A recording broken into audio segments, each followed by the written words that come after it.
Você já ouviu falar da Loira do Bonfim e do Capeta da Vilarinho? Não? Pois saiba que estas estão entre as mais famosas lendas urbanas de Belo Horizonte. E aqui me conta, o que mantém uma lenda urbana viva? O medo? O mistério? A curiosidade? E mais do que isso, como é que surge uma lenda urbana? Sobre esse assunto nós vamos conversar agora com dois convidados que entendem bastante sobre este tema. Nós vamos conversar com a Paloma Bernardino Fraga. Muito obrigada pela sua participação. Olha só, ela mandou um resuminho aqui pra mim sobre ela que eu faço questão de ler porque eu achei o final incrível. Olha só.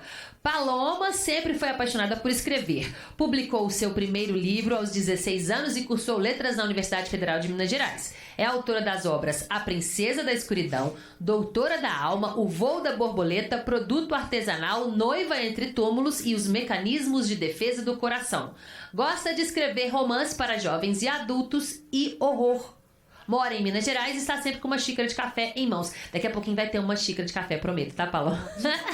É professora de língua portuguesa e de escrita criativa. É também doutoranda e mestre em linguística. Baita currículo. Agora, olha só essa frase final. Acredita que quem lê nunca está sozinho, especialmente se ler um livro de terror. Ó, deixou uma frase de efeito no final. Tem que ter, né? Agora vamos para o nosso outro convidado, que é o Bruno Viveiros. Muito obrigada, Bruno, pela sua participação aqui no Trem de Tudo.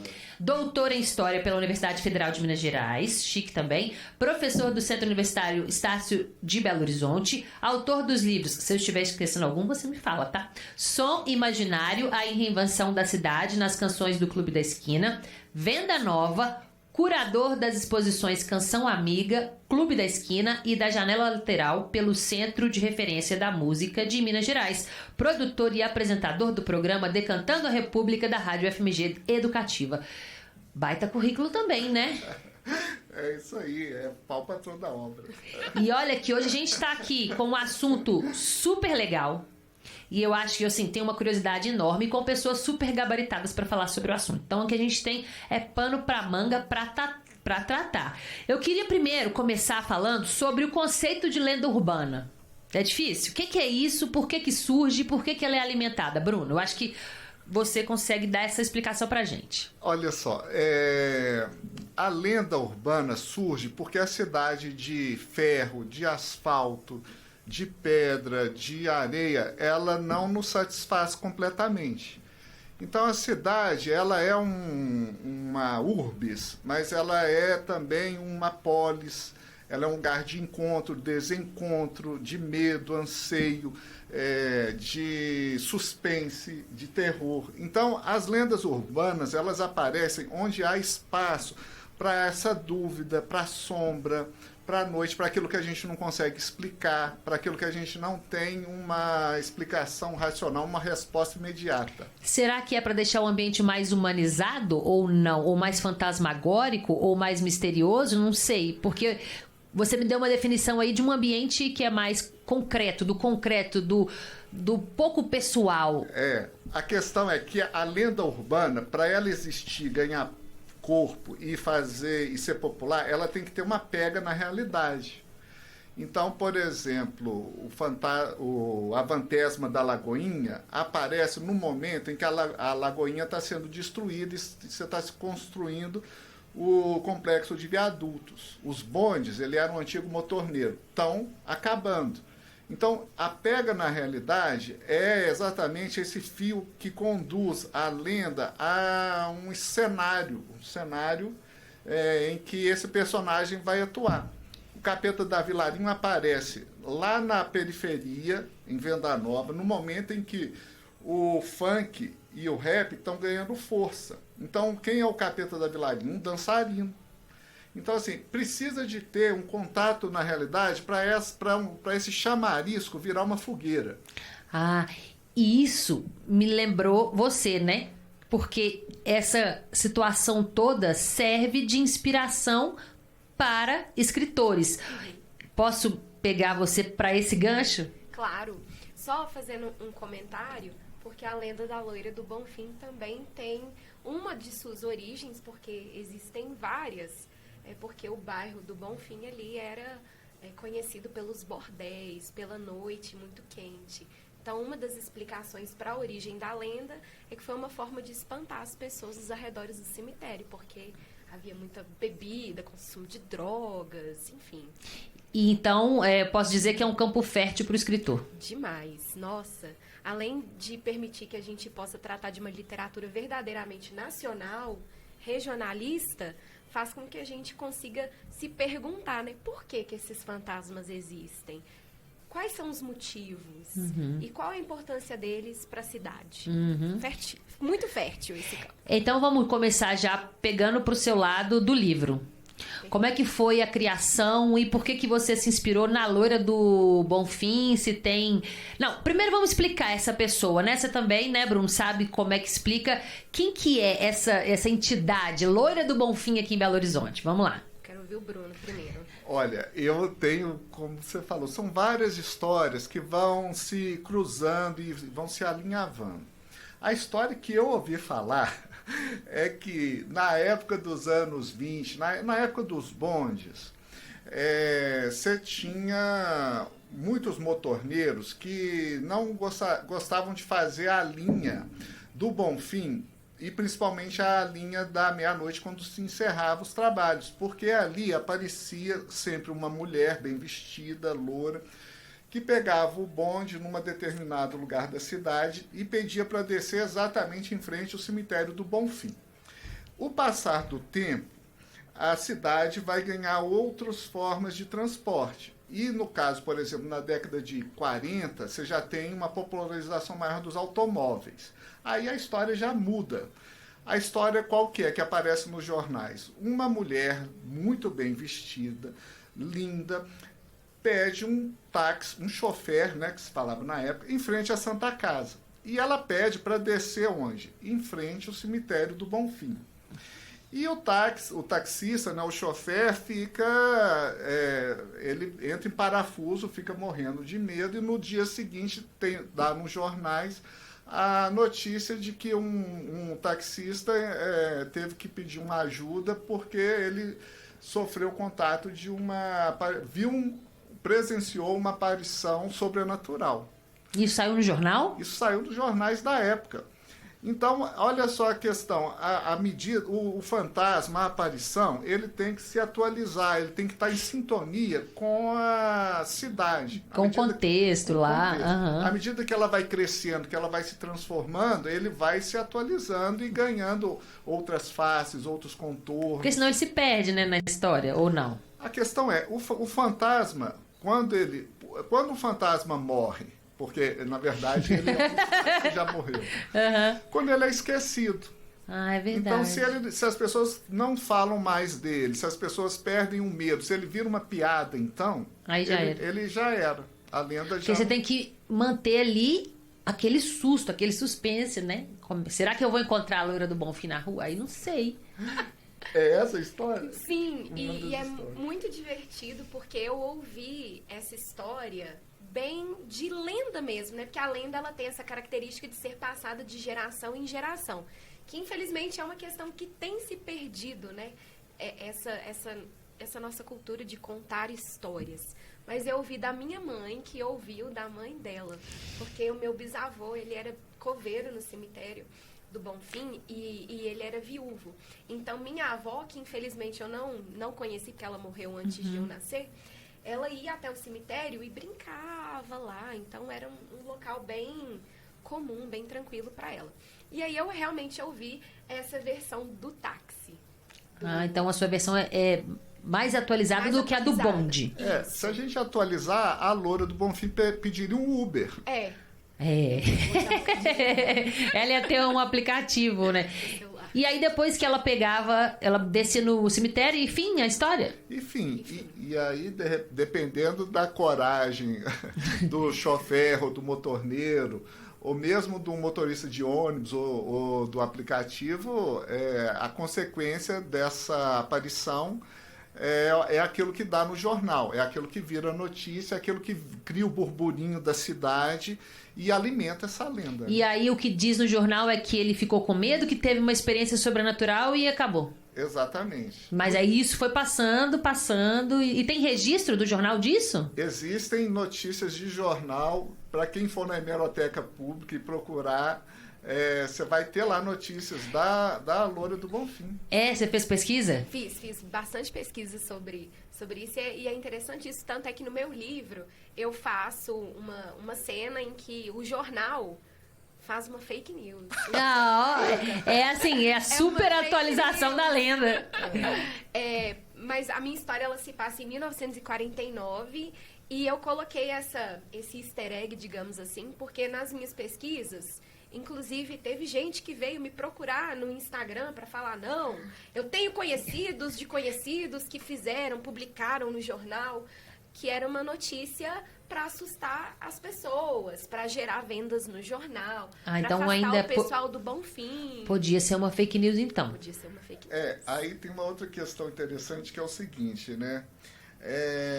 Entre a lenda e o fato, principalmente para historiador, entre a lenda e o fato, eu prefiro publicar a lenda. Porque é aquilo que alimenta a cidade. Então, uma cidade ela precisa ser reinventada o tempo inteiro. E isso não é só em Belo Horizonte. Você tem notícias de fantasmas em Sabará, Diamantina, Ouro Preto, né? E Recife também. Recife, sim, a moça loira do cemitério. Eu fui a Pernambuco, visitei o cemitério de lá para pesquisar sobre essa lenda. E é muito engraçado como que é muito comum em vários cemitérios uma lenda relacionada a uma mulher loira. Será por quê? O que tem a ver? As loiras com o cemitério? Quando eu era criança, eu tinha medo da loura do algodão, que aparecia no banheiro da escola. O meu chamava loura do banheiro na minha época. Já tinha sido atualizada. E tem a ver aí com a história de que você está na sala de aula e às vezes você quer matar o tempo. Você corre pro banheiro, mas ali tem uma aparição que vai fazer com que você volte para a sala de aula. Então isso pode ter sido implantado até pelos próprios professores. Fica aí a curiosidade e para quem quiser pesquisar esse campo, porque na minha escola era do tipo, você tinha que ir no banheiro, como é que era? Chutar o vaso, dar descarga e chamar que ela ia aparecer. Mas quem ia querer ver, né? Era um negócio meio assim... Agora, você queria chamar, mas não queria ver. A gente tem aí várias... A gente está falando de... na verdade, assim... Tem o jornalista, tem a pessoa que trabalha na escola, às vezes é o cantineiro, né? Ou o professor mesmo. Mas, por exemplo, poetas como Carlos Drummond de Andrade vão falar, por exemplo, da moça fantasma do bairro da Serra, que aparecia em noite de neblina, e ela foi uma mulher abandonada num altar. Então ela vai assustar quem? Os rapazes que não são fiéis, que buscam amores fugidios. Então tem toda uma questão. E o Drummond vai pegar essa lenda e transformar num poema, né? Então, assim, precisa de uma narrativa que vá popularizar, né? E dependendo do narrador, então, o Carlos Drummond de Andrade... baita narrador, no caso, né? Narrador, né? Exatamente. Com certeza. E aí quando você pega e faz essas pesquisas, né? Você tem contato com aqueles vestígios da realidade. Como é que se transforma isso em ficção para poder vender? Por que você escolheu esse campo do horror? Eu sempre fui fascinada pelas coisas do macabro, dos fantasmas, porque é de fato uma forma da gente se desconectar. Eu não acredito em fantasmas, eu não acredito em nada disso, mas é uma forma de desconectar, de sair desse espaço realmente. É uma forma de escape. E eu sempre tive curiosidade, porque eu ficava me perguntando, mas por quê? Por que essa moça pegava o táxi? E por que os homens tinham tanto medo dela? E foi através desse processo de fazer perguntas que fui chegando à história dessa minha personagem, que é a minha versão da loira, digamos assim, que se chama Amélia. E por meio da Amélia também foi uma forma de fazer uma crítica sobre violência contra a mulher. Então tem muito uma questão relacionada também à questão do feminino na obra. E as pessoas quando leram tiveram essa percepção? Ou, como você disse, entraram em contato com você para falar assim, olha, não é bem assim a história, como que é? Porque tem que entender que é uma versão, né? Sim. E eu até brinco, tem uma parte pré-textual que eu falo um pouco disso, né? Que existem várias histórias, mas aí eu coloco assim, ó, esta é a verdadeira, porque eu quero que as pessoas acreditem. É o que você disse, né? A semelhança do livro, né? E aquela velha história, quem conta aumenta um ponto, né? Exato. Quando a gente bate um olho num cenário que é a nossa própria cidade e identifica ali esses vestígios, essas lendas, aí o fantasma ganha mais força, fica mais assustador. Uma outra história do início do século, da construção da cidade, é que Belo Horizonte foi construída em oposição a Ouro Preto, que era uma cidade de ladeiras, vielas, becos, e não comportava mais o centro administrativo. Os funcionários de Ouro Preto se recusaram a vir para Belo Horizonte. E isso foi criando um mal-estar muito grande. Na época em que foi construída a Praça da Liberdade, por exemplo, foi colocada ali uma réplica do Pico do Itacolomi, para que os moradores que viessem de Ouro Preto não sentissem tanta saudade assim. É aí que aparece um outro fantasma, que é o fantasma do funcionário, do bairro dos funcionários, um antigo funcionário público que não quis, veio a contragosto, mas que ele morre de saudade de Ouro Preto. Então essa dor de cotovelo, essa resistência fez com que ele resolvesse acabar com o sono das pessoas que moravam naquele lugar. Então, Entendi. assim, quando a prefeitura, resolve colocar uma réplica do Pico do Itacolomi para resolver esse problema, você está dando o quê? Munição para o fantasma. É verdade. E tem mais uma aqui que tem um nome diferente, que é o Avantesma da Lagoinha. O que é um Avantesma? Aqui, o Avantesma é uma aparição grotesca, é uma aparição... ele cheira enxofre, ele é uma pessoa obscura, porque ele era também um motorneiro na época da Lagoinha. E a Lagoinha é um dos bairros mais populares de Belo Horizonte, porque ali durante o dia, ele abriga os trabalhadores, os imigrantes. À noite, o pessoal cai na farra, então você tem boêmios, você tem charlatões, malandros, a polícia, a prostituição. Então, onde que isso tudo acontecia? Na Praça Vaz de Melo.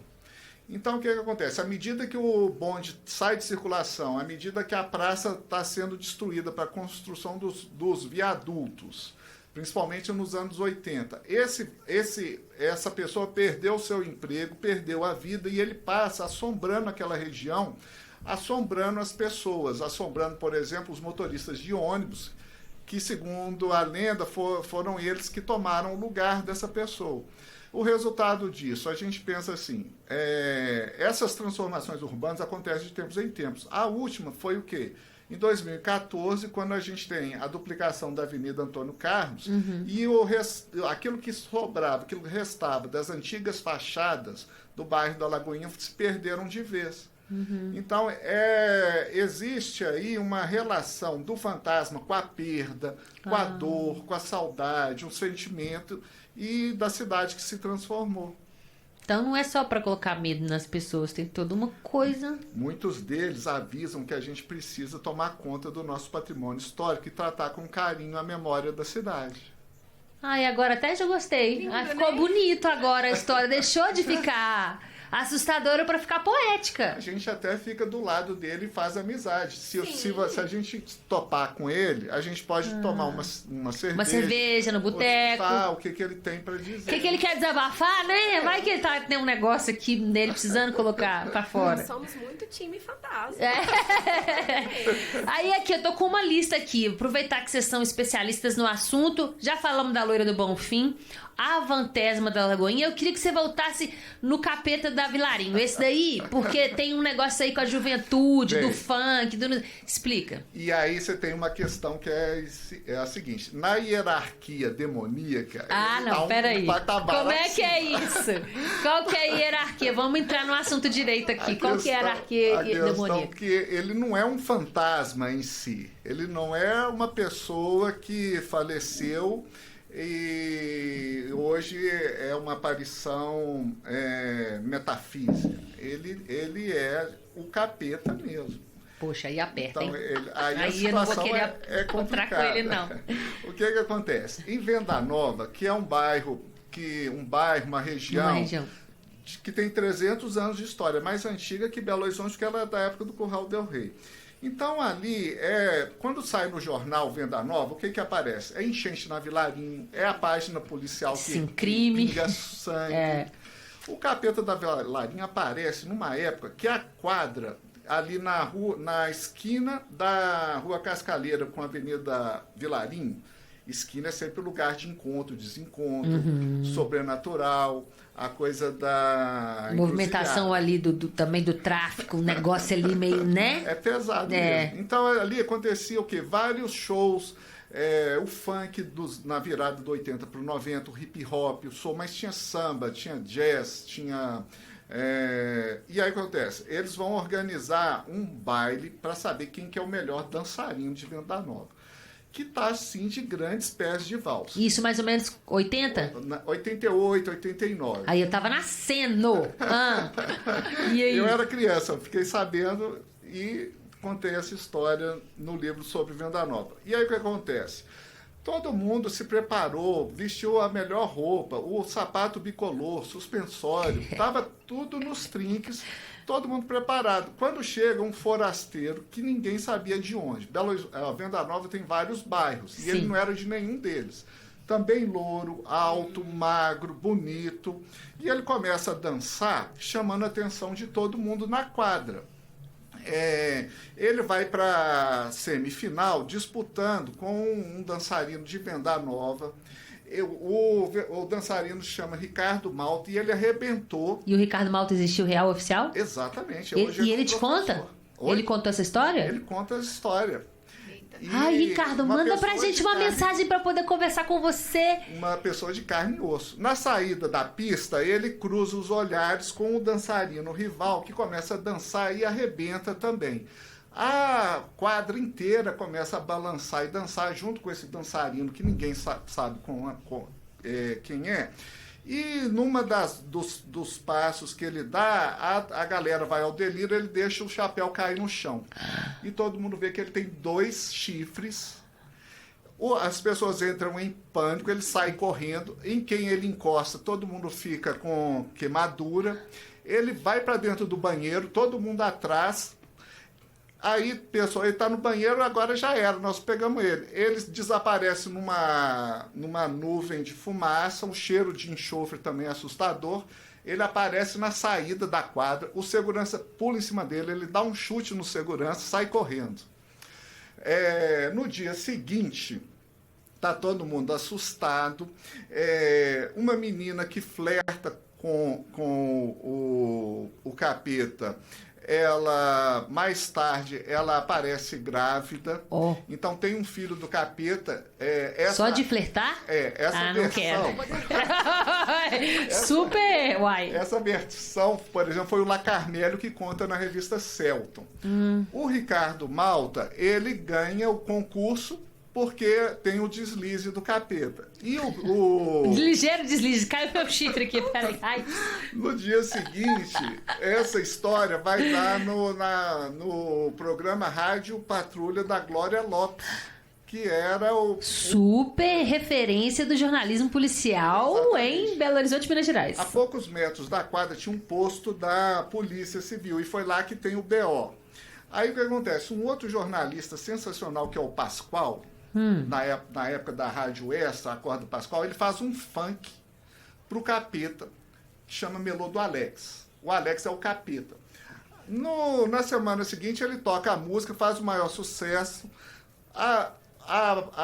O público da quadra do Vilarinho dobra, porque todo mundo quer dançar e, se tiver sorte... Conheceu o capeta da Vilarinho. Então essa é a história do capeta da Vilarinho. Menina... Até hoje, o funk do capeta, quando toca, balança geral. Mas que história maravilhosa, cheia de detalhes incríveis, eu adorei. Agora, você quer escutar isso que você falou. O ponto de vista do historiador é o seguinte: a quadra do Vilarinho foi durante 40 anos o palco do funk do soul, do black, do hip hop. E também ela é um espaço dessa juventude black, periférica, do subúrbio. A população conservadora de Venda Nova não se acostumou com essa presença. Entendi. Então, assim, o padre de Venda Nova já foi lá, cansou de batizar, ou jogar água benta e não consegue, porque o capeta é o vendanovense mais famoso da história, dos 300 anos de Venda Nova. Maravilhoso, maravilhoso, nossa. E assim, essa história é muito cheia de detalhes, né? Pra gente falar assim, mas aconteceu, não aconteceu? Agora eu tô na dúvida, isso tá no boletim de ocorrência? O que é isso? Vestígio histórico disso? Vestígio histórico que, na época, a quadra, o dono da quadra, o proprietário, queria chamar mais público. Então, ele estava achando que o público estava pouco. A quadra, durante o dia, o pessoal jogava peteca, vôlei, futsal. Ele alugava a quadra nos finais de semana para ter uma grana extra. Mas aquilo acaba que vira o grande chamarisco do público. E aí o que acontece?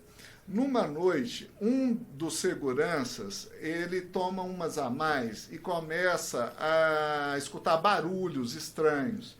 Chama a polícia chega lá e fala, o que está acontecendo aqui?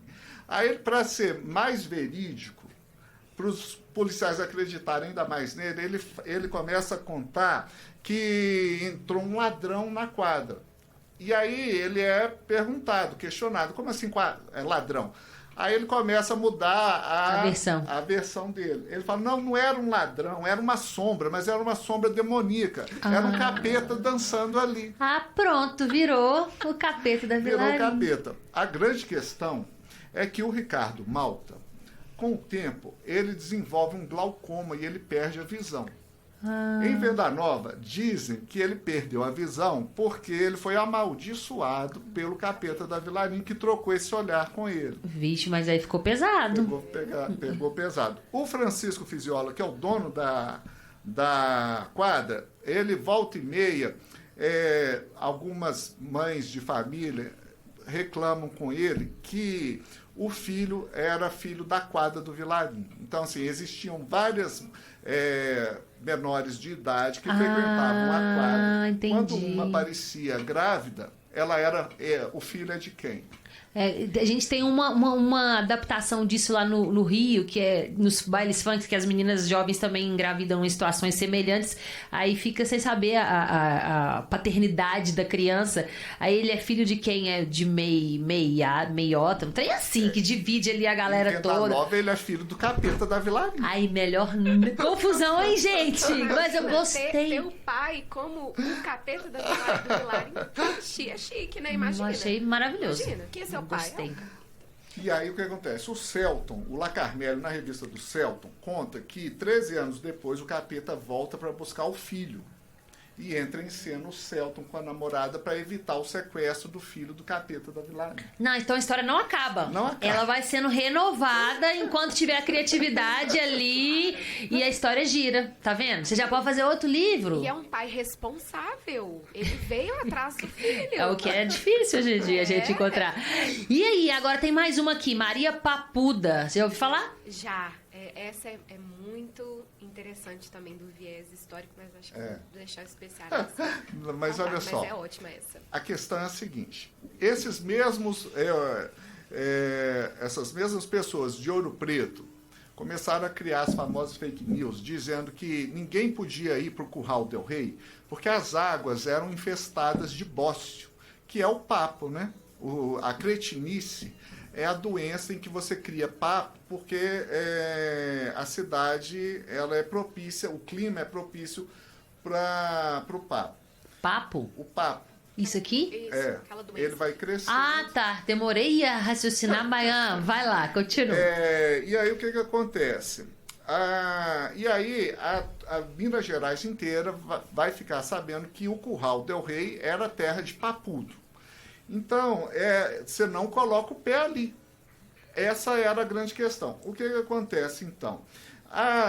É inevitável a mudança para a capital. as elites republicanas já tinham dado a canetada e a cidade começa a ser construída. Só que pela lei, se ela não fosse construída em 4 anos, a capital voltava para Ouro Preto. Então foi feita uma campanha difamatória contra o Curral del Rei.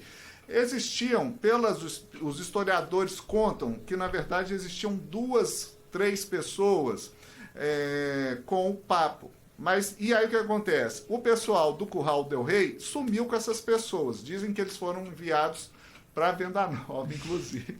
A Venda Nova tá assim, que é isso?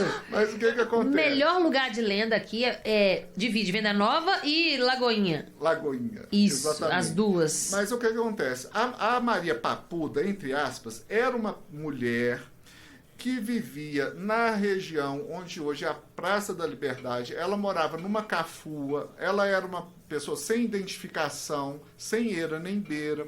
E ela foi apontada como uma feiticeira que lançou uma maldição sobre os governadores. Então, ela, segundo a lenda, quem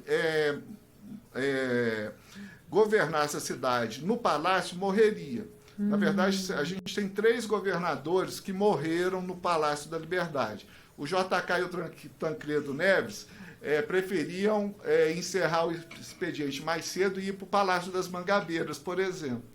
A Maria Papuda, ela recebe, na verdade, esse Papuda é um termo pejorativo.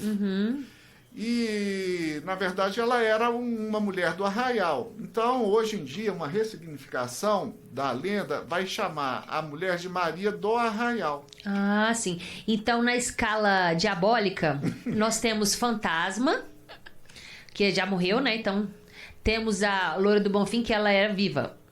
Na minha história, sim. E ela era uma pessoa viva ou não sabe se ela era sobrenatural? Mas na lenda, acho que ela tem muito mais essa questão de ser um De fantasma fantasma. mesmo. O capeta que tá no máximo. Ele é um capeta. E a Maria Papuda que tá ali, aquela questão de estar viva, mas ela amaldiçoa pessoas. Exatamente. Então ela não é fantasma. A gente não sabe o paradeiro dela, né? Entendi.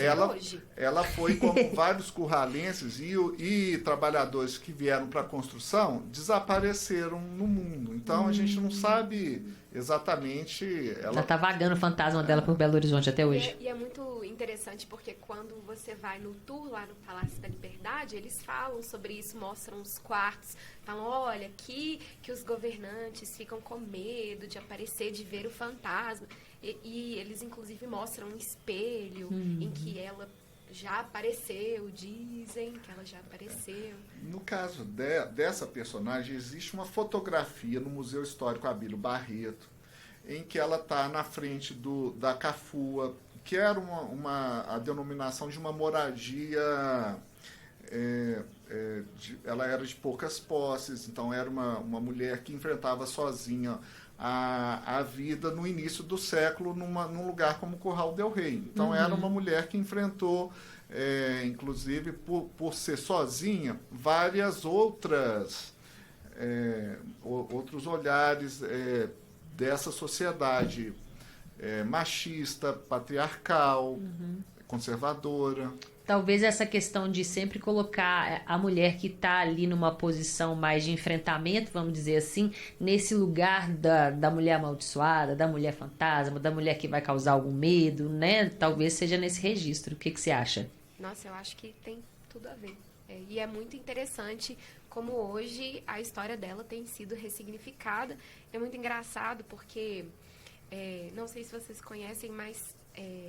tem todo último domingo do mês tem as visitas guiadas ao cemitério do Bonfim, que são incríveis, e sempre, todas as visitas que eu já participei, as pessoas perguntam, o fantasma, a loira do Bonfim, e aí as pessoas sempre acabam perguntando de outros fantasmas, e é muito interessante ver como a equipe de historiadores que trabalham nas visitas, eles têm trazido cada vez mais essa ressignificação da lenda, da Papuda, trazendo essa questão de que é um preconceito, que é uma questão que toca tudo isso que já foi falado. Aí. Quantas vezes você já fez o tour pelo cemitério? Acho que umas 4 ou 5. Aí, gente, é só pra quem gosta mesmo. Mas é super interessante porque cada visita tem um tema. Ah, sim. Então teve um tema que foi falar sobre linguagem no cemitério, sobre os símbolos. Ah, sim. Então pra gente aprender a ler os símbolos. É porque a pessoa acha, quem tá de fora,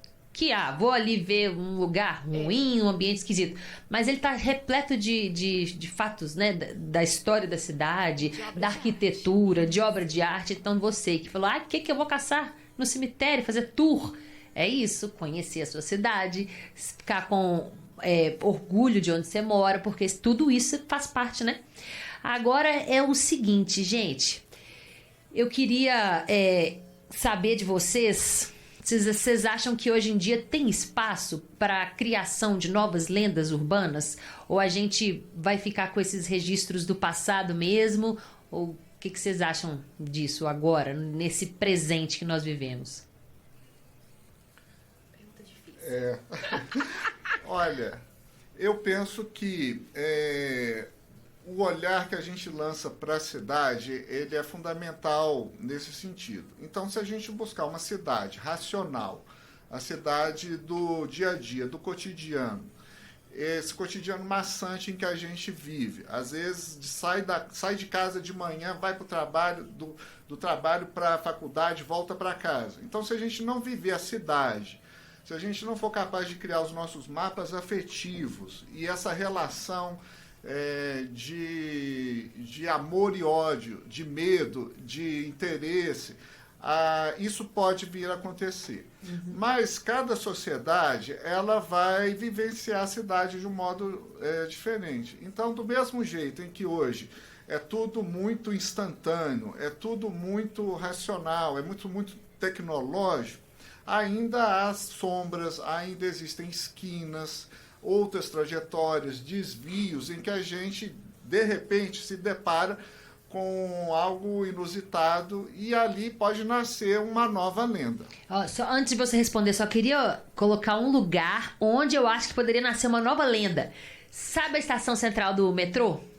Aí não tem aquele lugar que parece um corredor meio escuro pra dar acesso à floresta? Aquele lugar ali, meu filho, pode nascer fantasma do chão, brotar. Você já passou ali de noite? Eu não. Que não recomendo, é esquisitão. Não, dá medo. Agora pode responder. Então quem sabe? Quem sabe?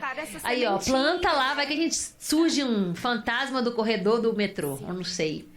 Essa pergunta é difícil e excelente ao mesmo tempo, porque, por exemplo, do ponto de vista de gêneros textuais, da linguística, para uma lenda ganhar status de lenda, tem uma questão temporal, né? Ela tem que passar de geração por geração.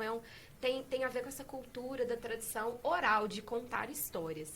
Como eu falei no início do nosso podcast, essa cultura tem se perdido. Por exemplo, eu estou, inclusive, trabalhando com os meus alunos no 6º ano sobre lendas urbanas e contos populares. E nenhum dos meus alunos tinha ouvido falar na lenda da loira do Bonfim. Então, isso já mostra como que essa cultura de sentar na roda de história, contar causa, tem se perdido um pouco para narrativas que já vêm muito prontas, né? Como filmes, séries. E TikTok, né? TikTok. A história que dura 30 segundos e acabou, você não tem mais profundidade que 1 minuto de história. E aí você tem questões, né? Nesses desvios, nessas esquinas, nessas outras rotas, é um barulho que a gente escuta, um cheiro de dama da noite que a gente sente, uma janela que bate. Então, sempre vai haver algo que a gente não explica, não tem uma explicação imediata, exata, e onde isso não acontece, há espaço para esse sobrenatural. Ele nos rodeia, né? Então, a gente significa essa história, cada uma de uma forma. E aí, a gente consegue, hoje em dia, falando de museu, ter acesso a essas histórias todas reunidas num só lugar? Sim, a gente tem vários museus em Belo Horizonte que vão contar essa história, né? Não só os museus, o próprio cemitério, o tour que é criado ali. Você tem o Palácio da Liberdade, se ele for aberto à visitação, com mais horários, mais disponibilidade, essas pessoas vão ter acesso a esses ambientes propícios para essas aparições. O Memorial Minas Gerais Vale tem uma sala específica que conta histórias de Belo Horizonte a partir dessas aparições. Em Venda Nova, quem quiser visitar a quadra, ela vai reinaugurar nos próximos dias. Sério? Acho é pro que uma baile? nova Pro baile? versão. Pro baile? Pro baile. Sério? Não vai ter uma sala... Tinha que ter uma sala dedicada ao Capeta da também Vilarinho, acho. Eu com acho que todos tinha os que ter eventos, a todos os aparição vestígios. Nossa! Mas assim, essa questão. Então, assim, eu sei de grupos, de artistas que desenvolvem essa temática, produzem documentários, exposições, então, assim, revistas em quadrinhos. Então, a linguagem, ela vai dar conta de colocar o Capeta da Vilarinho aí em forma para poder arrasar novamente nas pistas, né? Olha... Digo que agora sou do time Fantasma, #Fantasma. Adorei o bate-papo e não sabia dessas histórias e saber mais. E tem mais história pra ser contada e mais história pra ser dita. Não dá tempo, né? Senão a gente ia ficar aqui conversando 2 horas. E aí eu queria, agora, nesse momento do nosso podcast Trem de Tudo, é o momento que vocês olham pra câmera e aí vocês podem vender o peixe de vocês. Você pode falar do seu livro, você pode falar do seu, falar da exposição do museu. Fica à vontade pra falar com o pessoal. Bem, eu queria agradecer a oportunidade, a conversa foi super legal e eu queria convidar o pessoal para conhecer o meu livro. Ele se chama Venda Nova, ele é da coleção BH Cidade de Cada Um. Quem quiser saber mais sobre o Capeta da Vilarinho e sobre as histórias de Venda Nova, eu vou pedir para vocês ficarem atentos na programação da Coxe, que é um grupo de teatro de Venda Nova que está com um espetáculo belíssimo chamado A Velha Venda Nova, e um documentário também que está em produção, que se chama Não Quero Ser Capeta Não, que vai estar aí para, se tudo correr bem, nas salas de cinema, nas plataformas, para todo mundo que quiser conhecer mais histórias de Venda Nova. Agradeço mais uma vez. Nossa, Vai lá, Paloma. Eu já quero muito assistir. Adorei também. Então, também quero agradecer a oportunidade, foi super divertida, amei. Meu livro, Noiva Entre Túmulos, conta uma versão da Loira do Bonfim. É a minha forma de prestar minha homenagem a Belo Horizonte e manter essa história viva e, ao mesmo tempo, trabalhar com uma literatura mais regional, mais nacional. O livro está disponível na Amazon e, em breve, a gente está preparando uma versão física e ilustrada da obra. Sim. Vai ser lançada bem em breve. Então, vocês podem me acompanhar nas redes sociais, que vai estar tudo lá. Já deixa o arroba de cada um aí e aproveita. Tá. Pode falar assim. O meu é @BR Viveiros. O meu é @Paloma Escreve. Em todas as redes é o mesmo. Então eu quero agradecer demais a presença de vocês, falar que eu adorei esse nosso bate-papo macabro. Espero que a gente possa abordar essa temática outras vezes. E agradecer você que ficou até aqui, até agora, ouvindo, assistindo a gente no YouTube, no Spotify. Muito obrigada pela sua presença. Agradecer a sua companhia que ficou também neste 3º episódio. Já assistiu o 1º, o 2º, o 3º. E te convidar para assistir o 4º, que tá lindo, maravilhoso, que a gente falou sobre os causos aqui de Minas Gerais. Muito obrigada mais uma vez, um beijo, até a próxima, tchau.